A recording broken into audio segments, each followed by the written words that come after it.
കോട്ടപ്പടി പഞ്ചായത്തിൽ കാട്ടാന നെൽകൃഷി നശിപ്പിച്ച പ്രദേശങ്ങൾ കർഷക കോർഡിനേഷൻ സംഘം സന്ദർശിച്ചു. UDF കൺവീനർ ഷിബു തെക്കുംപുറത്തിന്റെ നേതൃത്വത്തിലാണ് സംഘം സ്ഥലത്തെത്തിയത്.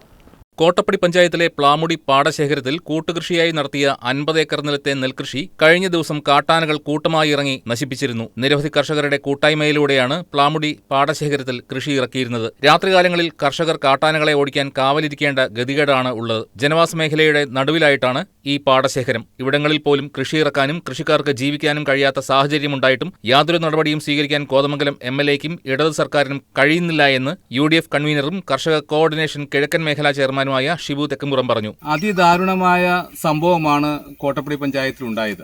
കൃഷി ചെയ്യുന്ന കർഷകരെ പ്രോത്സാഹിപ്പിക്കുന്നതിന് ഒരു നടപടിയും സ്വീകരിക്കുന്നില്ല. എങ്ങനെയുള്ള എല്ലാ തരത്തിലുമുള്ള വലിയ പ്രതിസന്ധിയിലൂടെയാണ് കർഷകർ മുന്നോട്ട് പോകുന്നത്. കർഷകരെ സംരക്ഷിക്കാൻ കഴിയാത്ത ഒരു സർക്കാരും ഒരു ജനപ്രതിനിധിയുമാണ് കോതമംഗലത്തുള്ളത്. തീർച്ചയായും ഇതിനെതിരെ ശക്തമായ ജനകീയ പ്രക്ഷോഭം ഐക്യ ജനാധിപത്യ മുന്നണിയുടെ നേതൃത്വം നമ്മൾ മുന്നോട്ട് കൊണ്ടുപോകാൻ ആഗ്രഹിക്കുകയാണ്. ഷിബു തെക്കുംപുറത്തിന്റെ നേതൃത്വത്തിൽ കർഷക നേതാക്കളായ PC George, KK Suresh, MK Venu, James Korambel, Saji Thekkekkara, panchayat മെമ്പർമാരായ ഷൈമോൾ ബേബി, ഷിജി ചന്ദ്രൻ തുടങ്ങിയവർ കാട്ടാന നശിപ്പിച്ച കൃഷിയിടങ്ങൾ സന്ദർശിച്ചു. News desk KCV news.